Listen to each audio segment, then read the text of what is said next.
Hello അസ്സാം വലൈക്കും. അപ്പോൾ ഇന്ന് ഞാൻ വന്നിട്ടുള്ളത് ഒരു വെണ്ടക്ക തോരൻ റെസിപ്പിയുമായിട്ടാണ്. ഇങ്ങനെ വെണ്ടക്ക തോരൻ വെച്ച് കഴിഞ്ഞാൽ നല്ല രുചിയാണ് കേട്ടോ. അപ്പോൾ എല്ലാവരും ഒന്ന് ഉണ്ടാക്കി നോക്കുക. അപ്പോൾ ആരെങ്കിലും എൻ്റെ വീഡിയോ ആദ്യമായിട്ട് കാണുകയാണെങ്കിൽ പ്ലീസ് ഒന്ന് സബ്സ്ക്രൈബ് ചെയ്ത് സപ്പോർട്ട് ചെയ്യണേ. അപ്പോൾ വീഡിയോ ഇഷ്ടപ്പെട്ടാൽ ലൈക്ക് ചെയ്യാനും ഷെയർ ചെയ്യാനും മറക്കരുത്. അപ്പോൾ ഞാൻ ചട്ടിയിൽ കുറച്ച് വെളിച്ചെണ്ണ ഒഴിച്ച് കൊടുത്തിട്ടുണ്ട്. അത് ചൂടായതിന് ശേഷം അതിലേക്ക് 1 സ്പൂൺ കടുക് ചേർത്ത് കൊടുത്തിട്ടുണ്ട്. പിന്നെ ഒരു 5-6 അല്ലി വെളുത്തുള്ളി ചതച്ചതാണ് കേട്ടോ അത്. അതും പാടെ ചേർത്ത് കൊടുത്തിട്ടുണ്ട്. ഇനി വെളുത്തുള്ളിയുടെ ഈ പച്ചക്കുത്തൊക്കെ ഒന്ന് മാറുന്ന വരെ ഒന്ന് വഴറ്റിയെടുക്കാം. ഇനി ഇതിലേക്ക് ഞാൻ വെണ്ടയ്ക്ക ചെറുതായി കട്ട് ചെയ്തിട്ട് എടുത്തിട്ടുണ്ട് കേട്ടോ. കുറച്ചധികം തന്നെ എടുത്തിട്ടുണ്ടായിരുന്നു. ഇനി അത് ചേർത്ത് കൊടുക്കാം. ഈ വെണ്ടയ്ക്ക നന്നായിട്ട് ഈ എണ്ണയിലിട്ട് നല്ലവണ്ണം ഒന്ന് വഴറ്റിയെടുക്കണം കേട്ടോ. ഇതിൻ്റെ ഈ ഒരു കൊഴുപ്പുണ്ടാവുമല്ലോ വെണ്ടയ്ക്കക്ക്, അതൊക്കെ ഒന്ന് പോവുകയുള്ളൂ. നമുക്ക് ഈ എണ്ണയിലിട്ടിട്ട് ഒന്ന് നന്നായിട്ടൊന്ന് വഴറ്റിയെടുക്കാം.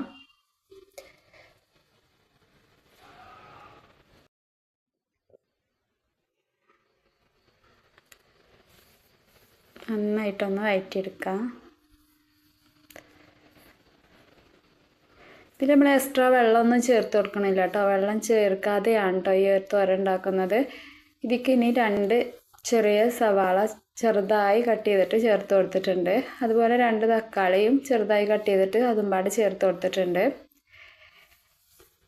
ഇനി ഇതിൽ വെള്ളം ചേർക്കാതെ ഇതിൽ തന്നെ കിടന്നിട്ട് ഇത് വെന്ത് കിട്ടണം കേട്ടോ.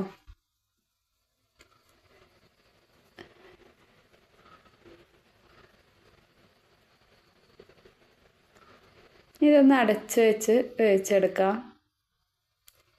അപ്പോഴേക്കും സവാളയും തക്കാളിയൊക്കെ നല്ലവണ്ണം വേവായിട്ടുണ്ടാവും. ഇപ്പോൾ സവാളയും തക്കാളിയൊക്കെ നന്നായിട്ട് വെന്ത് വന്നിട്ടുണ്ട്. ഇനി ഇതിലേക്ക് നമുക്ക് മസാലപ്പൊടികൾ ചേർത്ത് കൊടുക്കാം. അത് ഞാൻ ഉപ്പ് ചേർത്ത് കൊടുത്തിട്ടുണ്ട്. ഉപ്പ് ചേർത്ത് കൊടുത്തിട്ട് ഒന്ന് ഇളക്കിയെടുക്കാം. ഉപ്പ് നമ്മൾ ഇതുവരെ ചേർത്തിട്ടില്ല. പിന്നെ ഒരു 1/2 സ്പൂൺ മുളക് പൊടി ചേർത്ത് കൊടുത്തിട്ടുണ്ട്. 1 സ്പൂൺ മല്ലിപ്പൊടി ചേർത്ത് കൊടുത്തിട്ടുണ്ട്. 1/2 സ്പൂൺ മഞ്ഞൾപ്പൊടി ചേർത്ത് കൊടുത്തിട്ടുണ്ട്.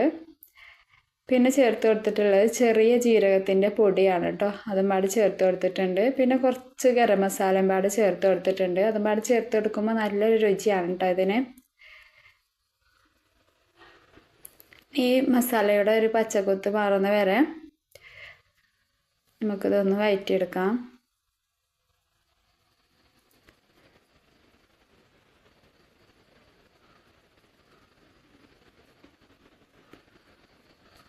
മസാലയൊക്കെ നന്നായിട്ട് വെന്ത് വന്നിട്ടുണ്ട്.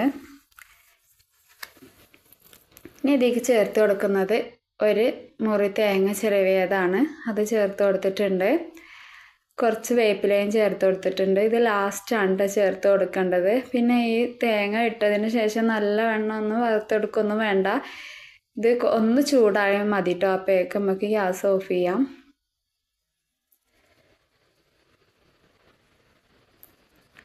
ഇത്ര മതിയാവും കേട്ടോ. ഒന്ന് ചൂടായാൽ മതി. നമ്മുടെ വെണ്ടയ്ക്ക തോരന് റെഡിയായി വന്നിട്ടുണ്ട്. അപ്പോൾ ഇങ്ങനെ എല്ലാവരും ഒന്ന് ഉണ്ടാക്കി നോക്കുക. നല്ല രുചിയാണ്, എല്ലാവർക്കും ഇഷ്ടപ്പെടും. നമ്മൾ സാധാ വെണ്ടയ്ക്ക വെക്കുന്നതിനെക്കാട്ടിലും ഒരു പ്രത്യേക രുചിയാണ് കേട്ടോ നമ്മളിങ്ങനെ ഉണ്ടാക്കുമ്പോൾ. അപ്പോൾ വീഡിയോ ഇഷ്ടപ്പെടുകയാണെങ്കിൽ ലൈക്ക് ചെയ്യാനും ഷെയർ ചെയ്യാനും കമൻറ്റ് ചെയ്യാനും ഒന്നും മറക്കരുത്. അപ്പോൾ ഓക്കേ, ബൈ, വീണ്ടും കാണാം.